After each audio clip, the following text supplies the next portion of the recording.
afternoon. It's Wednesday, February 12th. I'm Sarah Taher for Skedline, and here's what's happening in local news. Yesterday, Canadian National Railway Company said it would be forced to shut down significant parts of its Canadian rail network unless blockades on its rail lines are removed.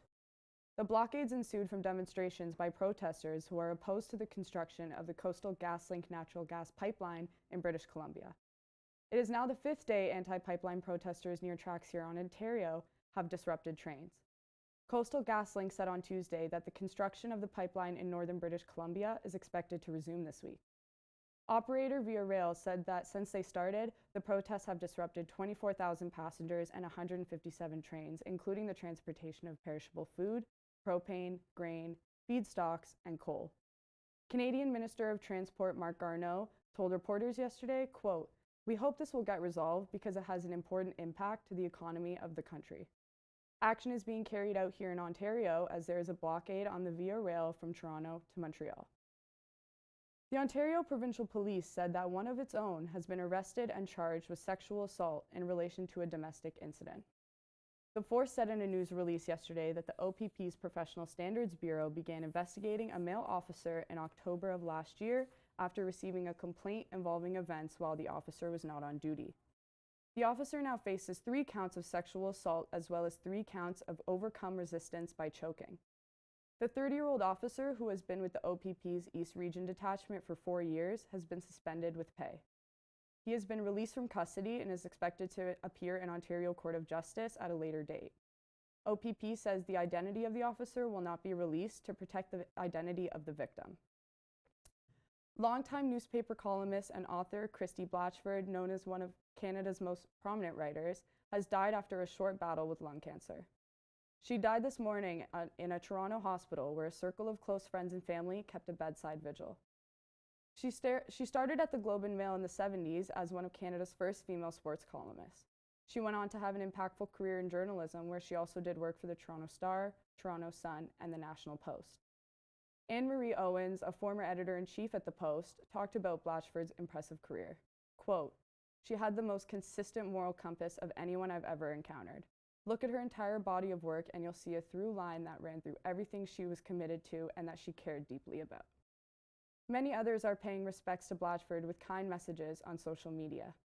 It was said that even as she was in hospital with her health declining, she talked about her next assignment and stayed true to her competitive nature. The World Health Organization, also known as WHO, officially renamed the coronavirus as COVID-19 on Tuesday in Geneva, Switzerland. The name is taken from the words corona, virus, and disease, with 2019 representing the year that it emerged. The World Health Organization director said that they had to find a name that does not refer to a geographical location, an animal, an individual, or group of people and it is also pronounceable and related to the disease. The WHO chief called on the entire world to fight the new virus, noting that the coronavirus vaccine should be available in 18 months. Now going to Ria Paul for entertainment.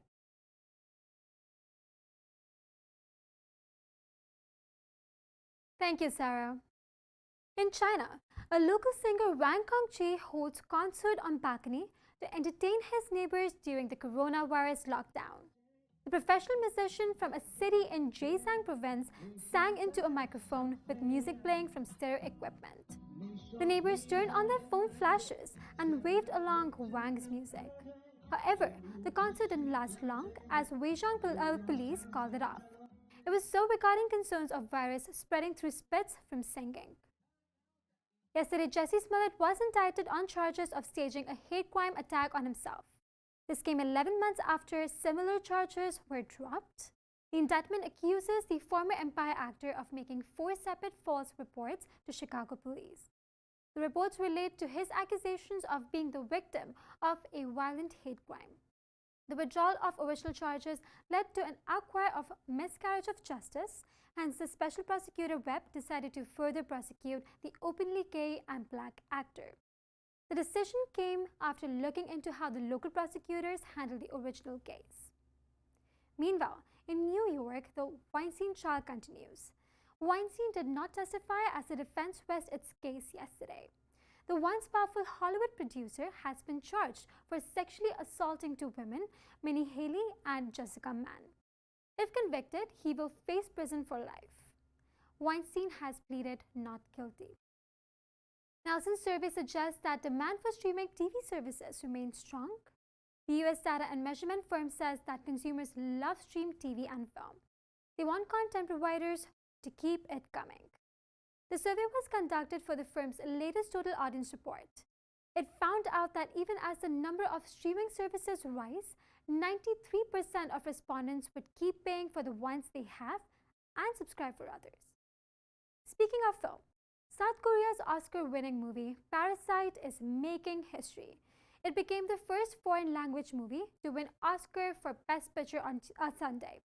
Telling a suffocating story of class struggle in modern Seoul, the movie won in total 4 awards. It prompted South Korean social media to erupt in celebration, marking an important Oscar moment. However, Nielsen data reports that overall Oscar viewership dropped 20% from last year to an average audience of 23.6 million. Another on pop culture, John Legend's All of Me has been named Spotify's top love song. This name came from Spotify's most played songs on Valentine's Day playlist, hitting a stream of 1.1 billion.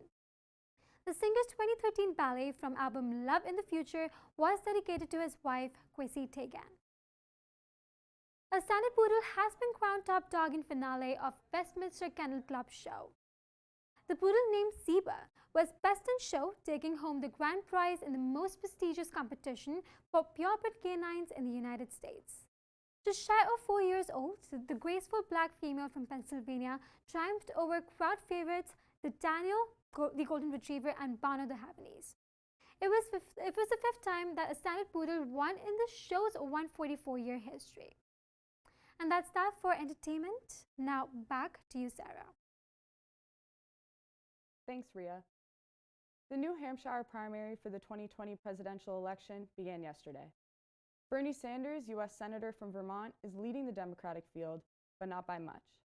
The remaining votes went to Pete Buttigieg, former mayor of South Bend, Indiana, and Amy Klobuchar, a U.S. Senator from Minnesota. Now I'll be talking to Skedline reporter Jacob White, who attended the U.S. primaries yesterday. I'm here with Jacob White, joining me from the airport in New Hampshire. How are you doing today, Jacob? I'm good. How are you doing today, Sarah? I'm doing well. Why don't you start by telling us about last night and the vibe of everything at the events?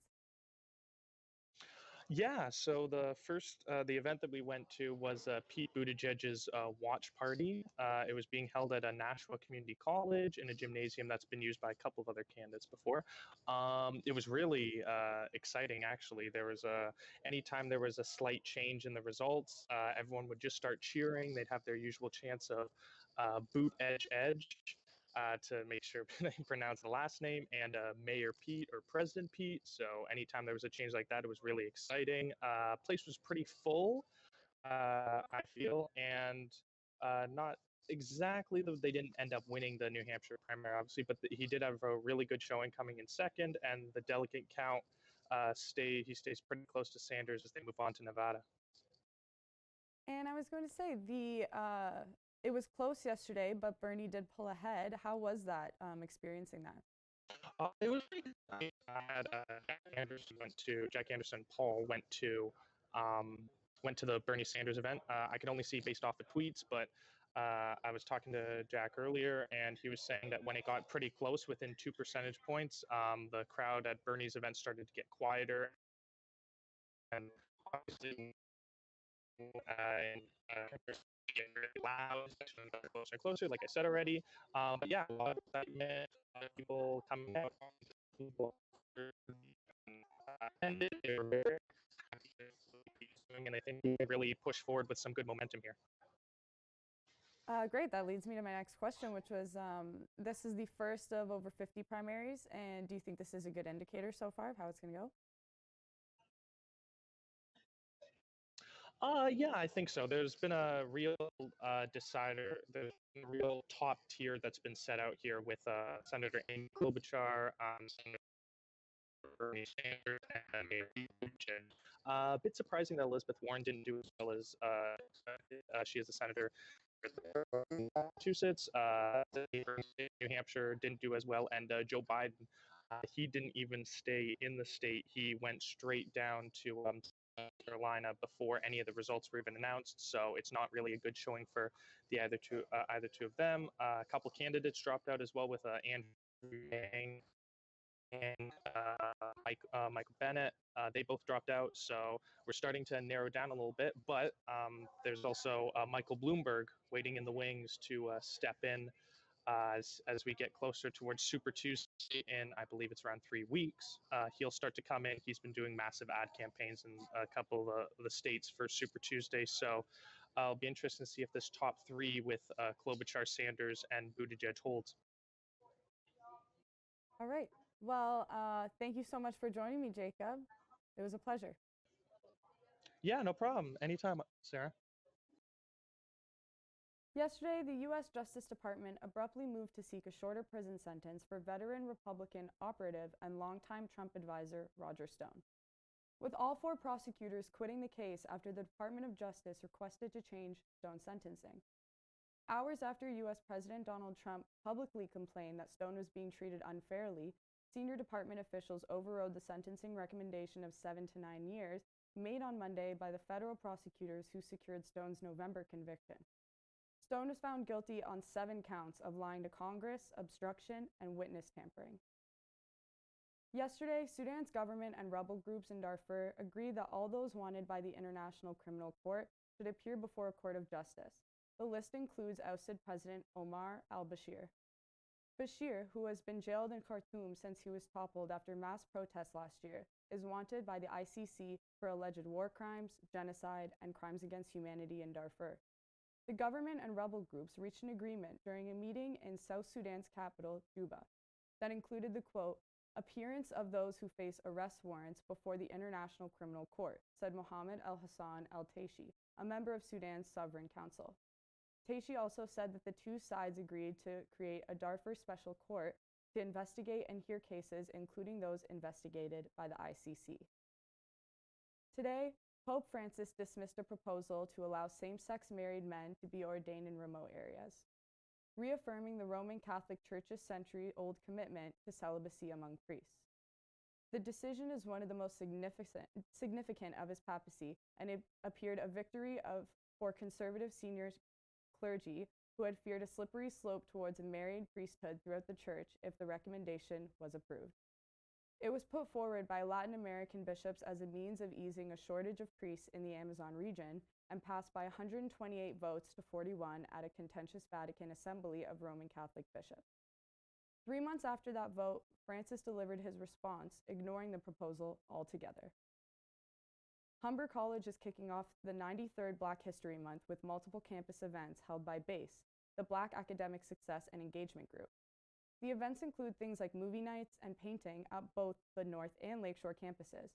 Tonight, Humber is holding an open mic night at North Campus and a poetry slam here at the Lakeshore's G Building from 4 to 7 p.m. Now throwing it to Emma Mowick with the weather.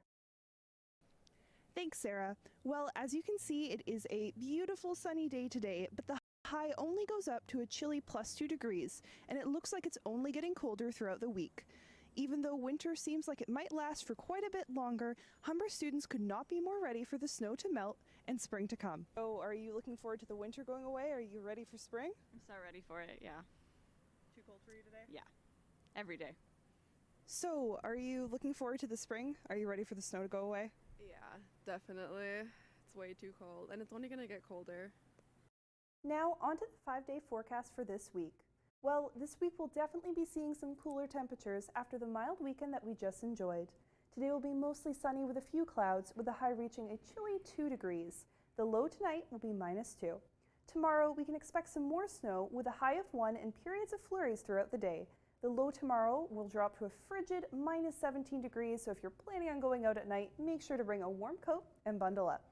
If you were looking forward to more sunny weather, then you'll see a lot more of that on Friday, but with a high of only -8, it will definitely feel like the middle of winter.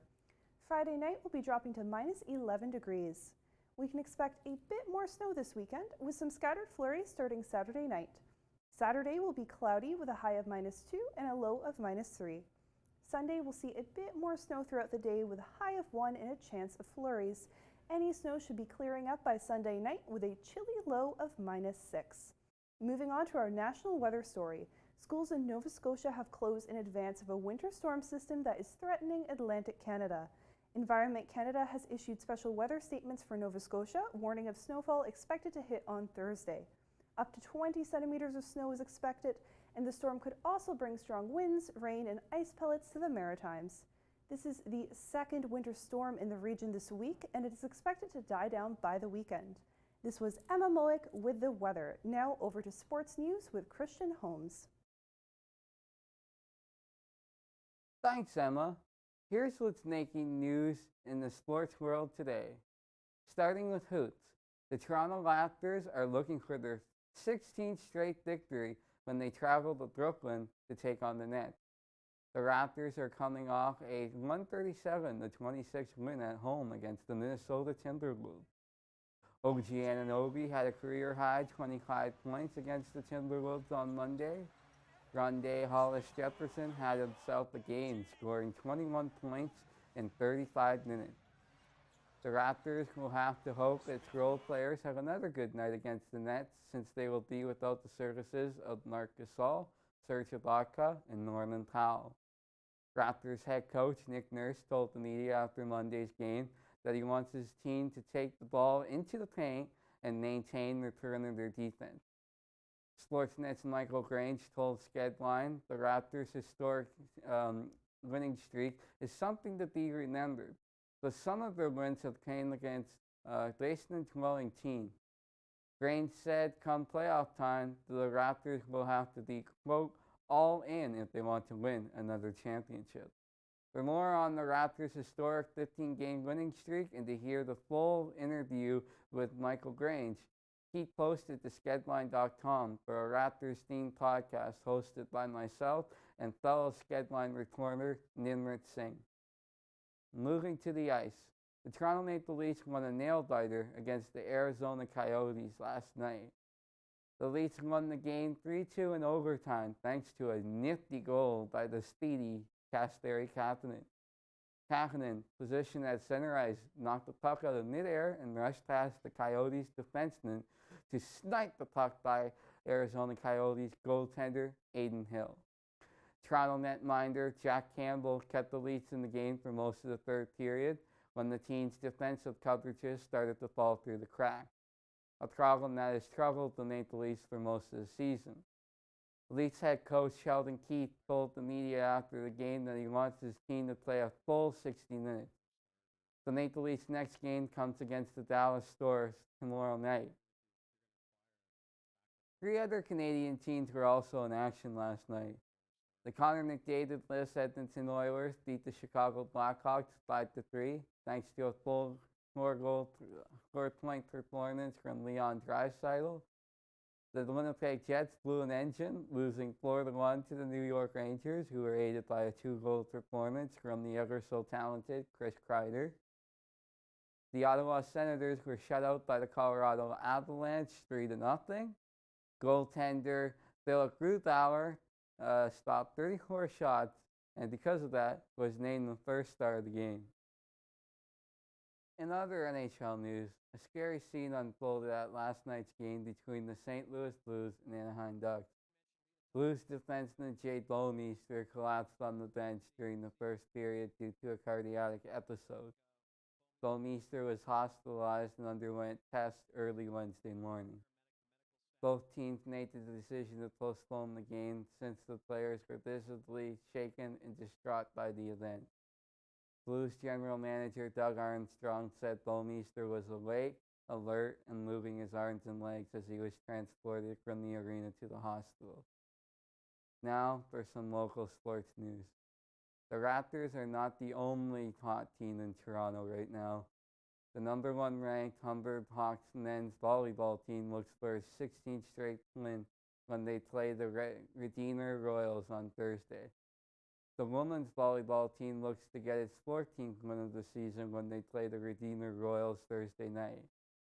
Humber Hawks women's basketball star Nia Campbell-Johnson is in the running for the 2nd annual Women's Basketball Player of the Year award. Be sure to vote for her on Twitter at CC_Canada. That is what's making news in the world of sports today. Now let's go to Sarah Taher for the news. Thanks, Christian. We have breaking news that the 4 largest teachers' unions in the province will be going on strike on February 21st. This comes following months of one-day walkouts to protest changes made by the Ford government. The union says that they were close to a deal with the government when negotiations fell through at the last minute. That's all we have for today. I'm Sarah Taher for Skedline.